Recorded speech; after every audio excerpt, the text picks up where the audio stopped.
Not much going on here. Hey, you, dance over there. Just in your underwear. This is the kind of thing temps should do to liven things up. At the New Year's party, John, the son of President Smith, was getting handsy with a female employee who clearly looked uncomfortable. Seeing her distress, I tried to divert his attention by talking to him, but he got irritated and barked that order at me for interrupting him. Other drunk employees started chanting for me to dance, making it impossible to refuse. Reluctantly, I took off my shirt and pants, leaving me in just my underwear, and started to dance. With a whatever happens, happens attitude, I decided to go all out with a silly dance, but a few days later, I got fired. Desperate, I decided to apply for a job at a major rival company. To my surprise, the young and beautiful president at the interview shook my hand and said, "Finally, you're here. I've been looking for you." "What? David, want to grab lunch?" "Oh, sure." Invited by my colleague, Mike, we headed to a nearby diner. Since it was lunchtime, the place was quite crowded. We managed to get a table as soon as one opened up. We ordered set meals and chatted while waiting. At the next table, two women who looked like office workers were excitedly talking about their favorite pop group. "What's so great about those lip-syncing dancers? I don't get it at all," Mike muttered, looking annoyed. Mike and I are both 32 years old. To men our age, teenage idol groups seem like nothing more than a high school play extension. I agreed with him, saying, "Yeah, really," and turned my attention to the menu on the wall. Though I hadn't told anyone, I was once part of a pop group in my teens. Ignoring the chattering women, I glanced at the menu, reminiscing about those days. While attending high school, I was part of a talent agency and performed as a pop artist. It was the era when groups like Silver Beat and Starfire were at the peak of their popularity. Our group was still small and not very well known, but we had released CDs and had some dedicated fans, mainly performing at live houses. We were determined to become as big as Silver Beat one day. With that goal, we worked hard in weekly lessons as a team. However, I wasn't particularly handsome, just average looking. Instead, I focused on honing my dancing skills, hoping to stand out in that area.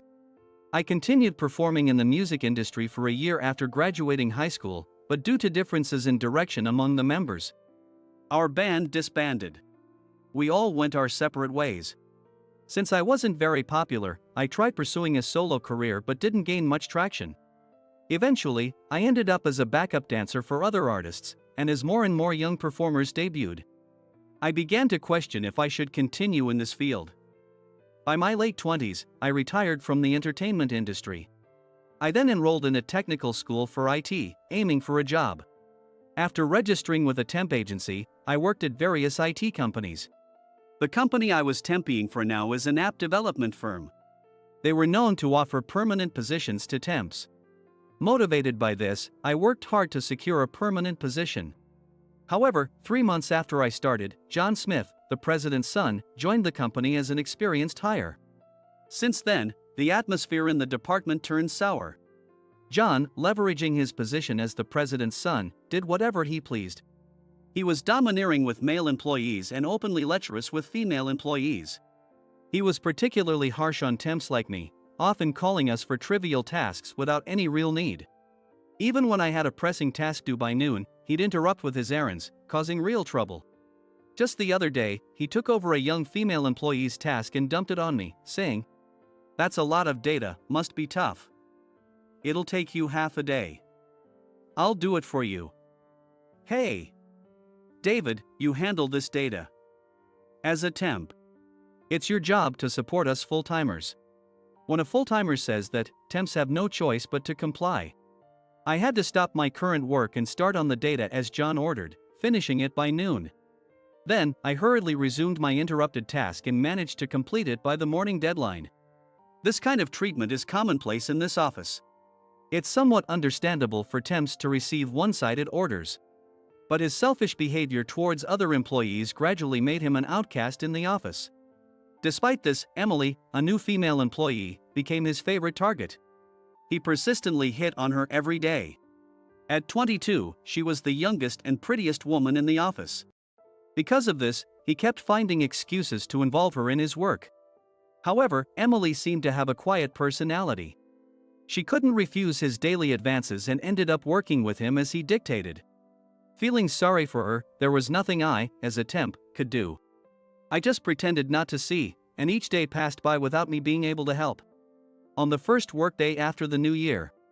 After finishing the New Year's greetings and returning to my department, John was excitedly planning a New Year's party for the following week.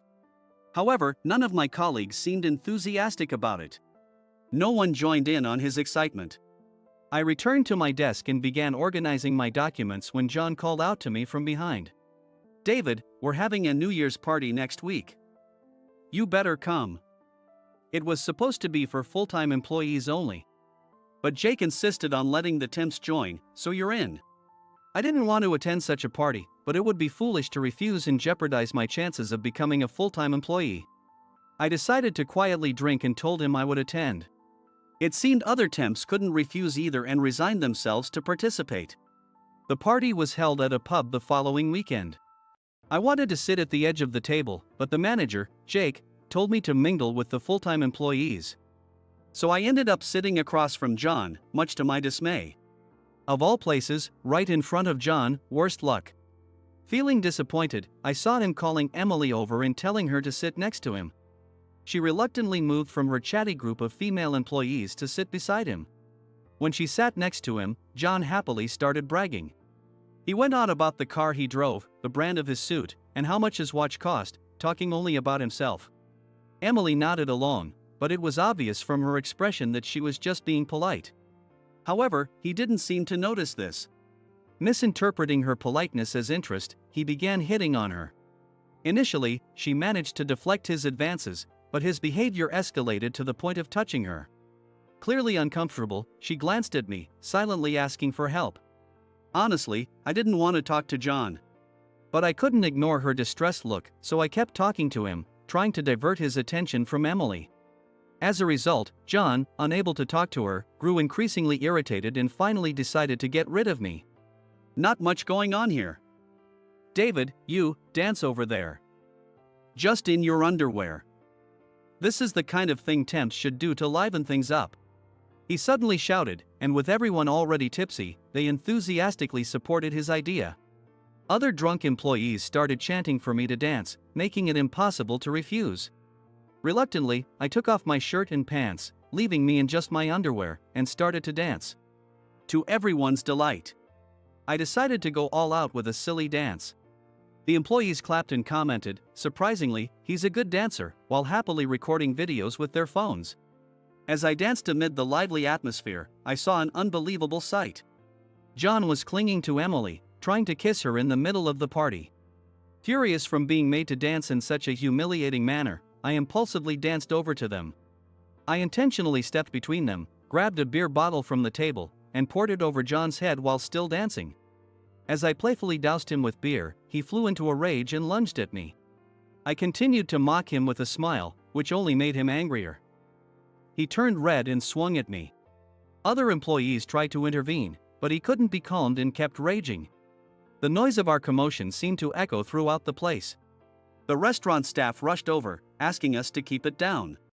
Although they managed to pacify John, the party atmosphere was ruined, and the New Year's party ended there. Even after we left the bar, his anger hadn't subsided, and he kept trying to come at me.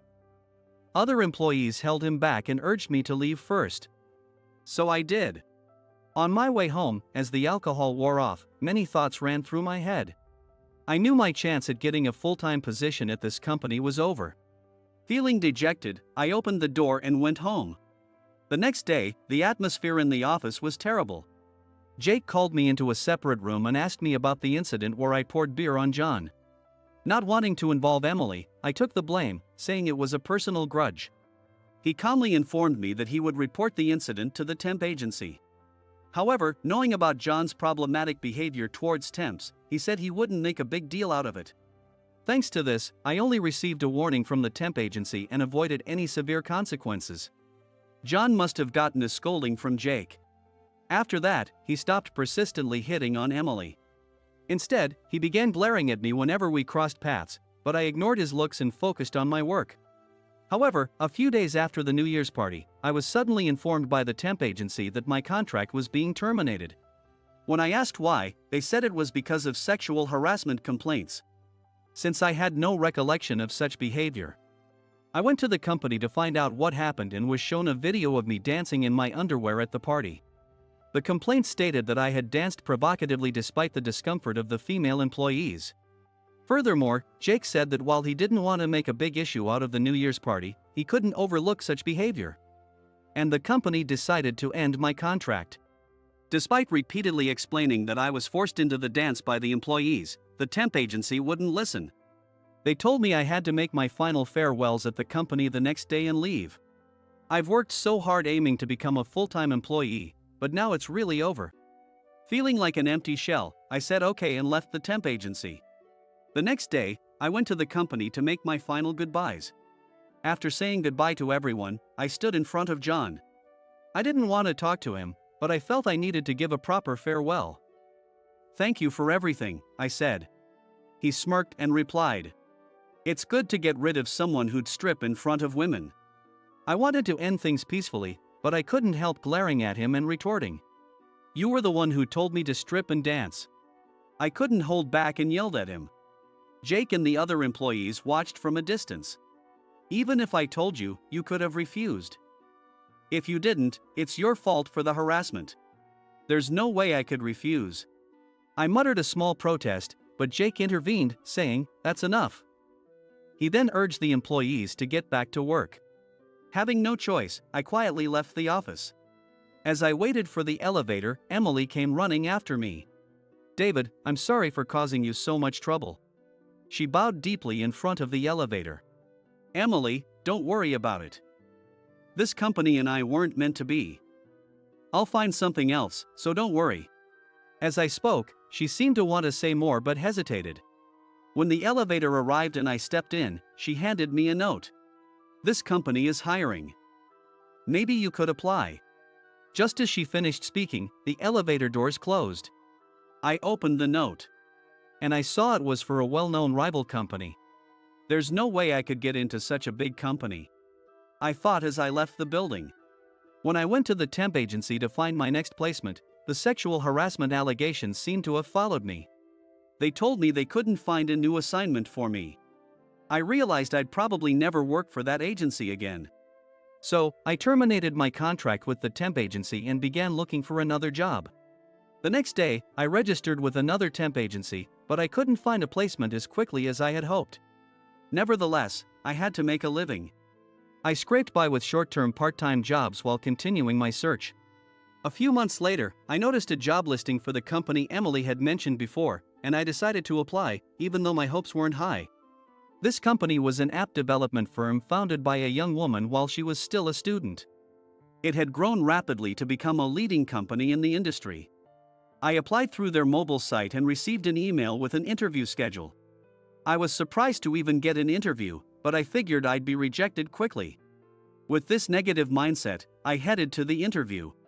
When I arrived at the company's headquarters, I was stunned by the size of the building. It was much larger than the building of my previous workplace. I found out the company was on the 14th floor. Up that high, huh?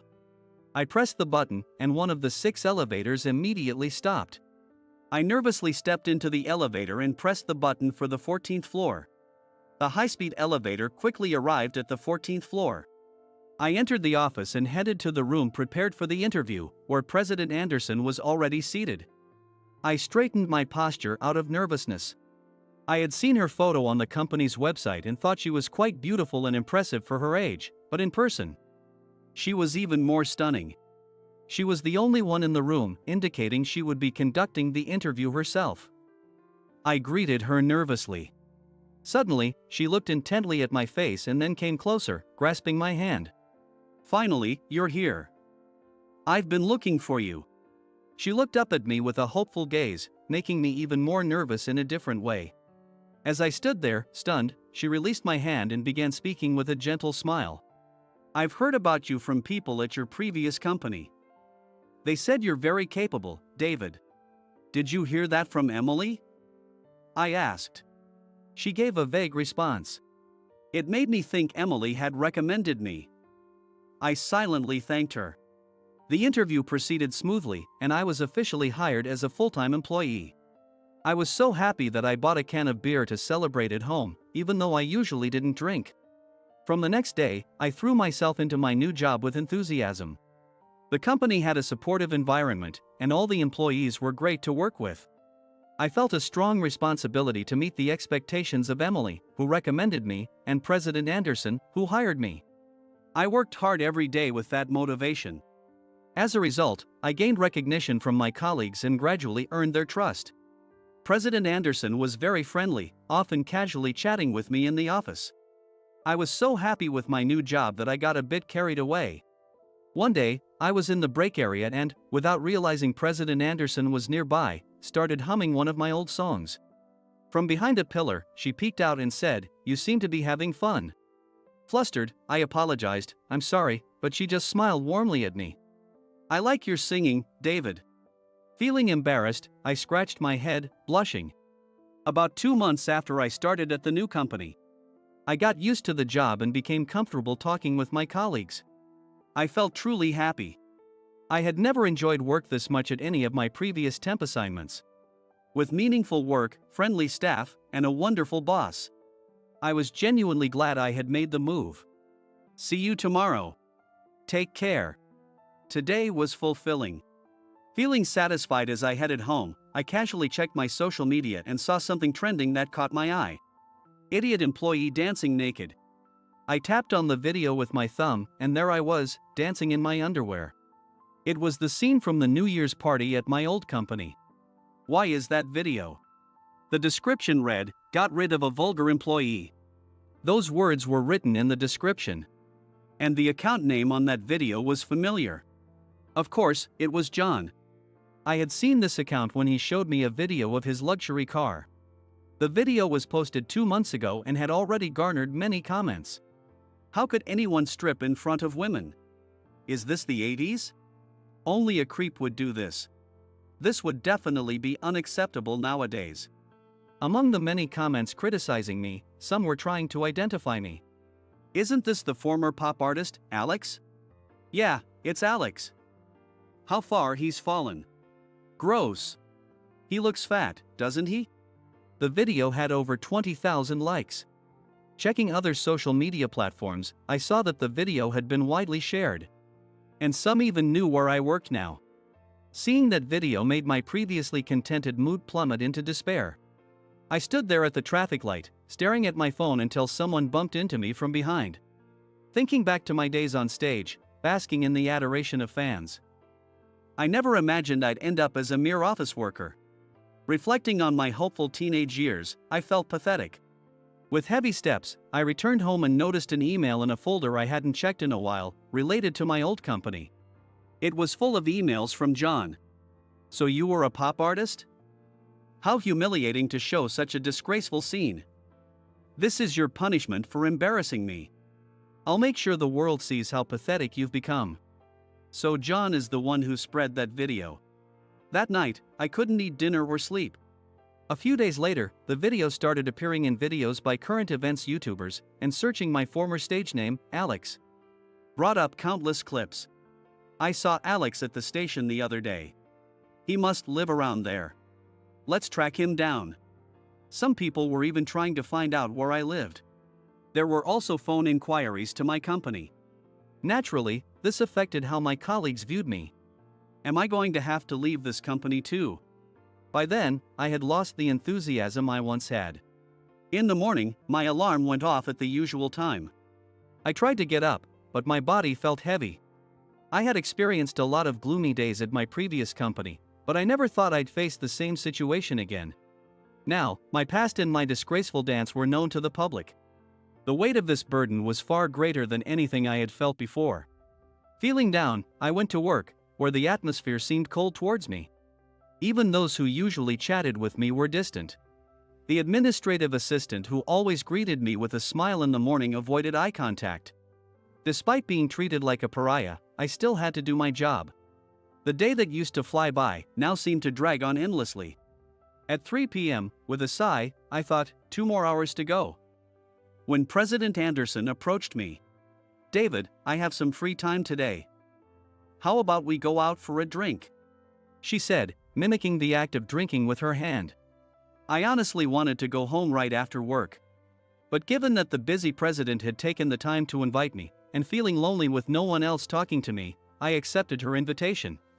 After work, we went to a dining bar near the station.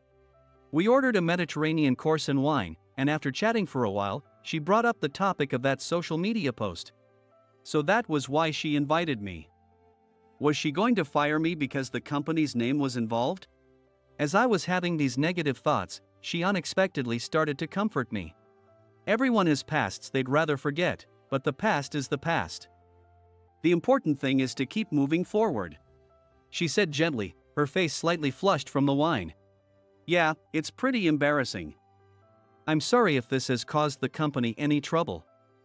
If you want, I can leave, I said, lowering my gaze. Then she said something astonishing. I'm not thinking of letting you go. Besides, didn't you do that dance to help someone? That girl? Emily, she's actually my sister. I stood there with my mouth half open in shock. She started to tell me about her relationship with her sister. When Emily was in elementary school, their parents divorced. President Anderson, then a high school student, stayed with their father, while Emily left with their mother. Emily had wanted her sister to help support their mother, but she couldn't bear to leave their father alone. This created a rift, and Emily stopped responding to her sister's attempts to contact her. Even after starting her own company, President Anderson found out that Emily had deliberately joined a rival firm, my old company. As she traced the rim of her wine glass with her finger, she spoke with a hint of sadness. Emily was so grateful for your help. But she felt responsible for your resignation and called me out of the blue. And then she mentioned that you might be Alex, the pop artist I used to like. She said that after receiving a call from her sister for the first time in ages, who told her to see for yourself before hanging up. Her old feelings came rushing back. I've been your fan for a long time. She said shyly, her face now a deeper shade of red. Ever since middle school, she had been a fan of mine. She watched my performances whenever she felt down, whether from school troubles, her parents' divorce, or challenges in starting her company. Even after I retired, she continued to find strength in my past videos. When I saw you at the interview, I recognized you immediately. I never expected you were working at the same place as my sister. She said, looking at me with her hands clasped on the table. You've helped me in so many ways, David. First with your singing and dancing, then by helping my sister, and now by working hard for my company. You mean a lot to me. She said, her eyes glistening with tears. I wanted to thank you earlier, but I didn't know how since you kept your past hidden. I was ready to quit, but this unexpected turn left me unsure of what to say. It was only natural to help your sister. She was clearly distressed, I said. With the alcohol giving me courage and knowing my true identity was revealed, I decided to be completely honest. I really appreciate you hiring me as a full-time employee. And knowing you've thought about me for so long. But look at me now. I've gained weight and aged. Seeing me like that must have been disappointing. As I said this, President Anderson, with teary eyes, chuckled and replied, your dance and singing were just like before, and smiled warmly. We locked eyes for a moment before bursting into laughter together. The next day, when I arrived at the office, President Anderson was already there. We exchanged morning greetings with the staff, and our eyes met. We had left the bar around 11 p.m. the night before. Since we were both a bit tipsy, we shared a taxi home. In the taxi, she held my hand and leaned her head on my shoulder. Now, seeing her at the office, I wasn't sure how to view her, whether as a boss or as a woman. Sensing my conflicted feelings, she teased me slightly. David, let's have a great day today, she said. Ah, yes. I'll do my best, I replied hastily. She chuckled softly and walked into the meeting room. I returned to the office and sat at my desk, but my heart was still racing. Could it be, am I falling for her? That day, I threw myself into work, trying to clear my mind, but even after I got home, I couldn't stop thinking about her. In fact, I became even more aware of her. The atmosphere in the office was still tense, with everyone avoiding me, but the way she looked at me was clearly the look of someone in love. Being looked at like that every day made it impossible for me not to notice her, no matter how much I tried to ignore it. I struggled every day to keep my feelings for her hidden. One day, my colleague, Jason, invited me to lunch. In an environment where everyone else was avoiding me, he was the only one who still treated me the same. We ordered our usual set meals at the diner and started eating when he suddenly brought up the video. That video of you is going viral. Everyone in the office seems to know about it. Must be tough. Yeah, there's nothing I can do to stop it. I replied reluctantly. He then mentioned a different video that had been uploaded. My resentment towards John grew as I wondered why he was so determined to ruin me, but Jason insisted I watch the new video. Look. It's not a video criticizing you. Check it out, he urged. I said, it's fine, really, but he insisted I watch it. Reluctantly, I pulled out my phone and checked the social media post he mentioned. The new video showed the scene from the party where John was harassing Emily.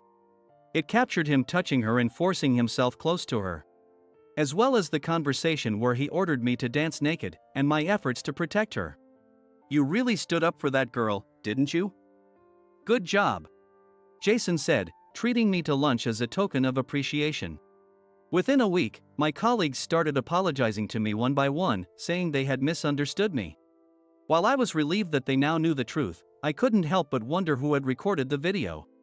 I remembered people filming with their phones, but I didn't think anyone had captured the entire scene. A few days later, President Anderson invited me out for drinks again. Without hesitation, I accepted her invitation, and we went to a nearby buffet. We picked out some appetizers and sat down, chatting about work, when the conversation turned to Emily. Yesterday, I got a call from Emily for the first time in ages. She mentioned the New Year's party video, she said. Apparently, several young employees had been filming the party at John's request. John had edited the footage to only show my embarrassing dance and posted it online. Due to my past as a pop artist, the video went viral. It became a topic of conversation at my old company, and John boasted about getting me fired, flaunting his influence. However, my former colleagues, who had suffered under his arrogance, decided to upload the full video showing the true context. John's social media account, which initially had many likes, was now flooded with criticism, labeling him a harasser. His identity as the president's son was revealed, causing a huge scandal. The company faced backlash from clients, and the president, frustrated by John's poor work attitude and his struggles with client inquiries, became furious. Consequently, John was forcibly dismissed and kicked out of the house. On the other hand, I was praised for protecting a female colleague, even at the cost of humiliating myself. Old videos from my artist days resurfaced, and my name, Alex, gained newfound recognition. Journalists and tabloid reporters swarmed the company, making it impossible to work. And I even received offers from talent agencies to return to showbiz. Though tempted, I ultimately decided to decline. President Anderson, I'm so sorry for all the trouble this has caused. I apologized in her office. She invited me out for drinks again that night. With no reason to refuse, we went to a lounge after work, where Emily was already seated. Long time no see, David, she greeted me. Hi, Emily. It's been a while. As we exchanged greetings, President Anderson spoke up. Please help me convince her to join our company. No matter how much I ask, she won't agree. I didn't say I wouldn't join, but I need to thank David first. Thank you for protecting me, Emily said, giving me a heartfelt thanks. I'm so sorry you were forced out of the company because of me. Please don't apologize. If you hadn't spoken to your sister, I would have been lost. I'm the one who should be thanking you. Thank you, Emily. I nodded my head just like Emily did. She had already left her previous company, and her sister was trying to recruit her. After a pleasant meal together, we exchanged contact information, and I escorted the tipsy President Anderson home. At the station, we parted ways with Emily, and I got into a taxi with her. Seizing the moment, I mustered the courage to hold her hand, feeling emboldened by the alcohol. Anna, I like you, I whispered in her ear. She placed her other hand over mine and replied softly, I like you too. She leaned her head on my shoulder. And from that night on, we officially started dating. With a new goal and someone I loved, I found myself more motivated than ever at work.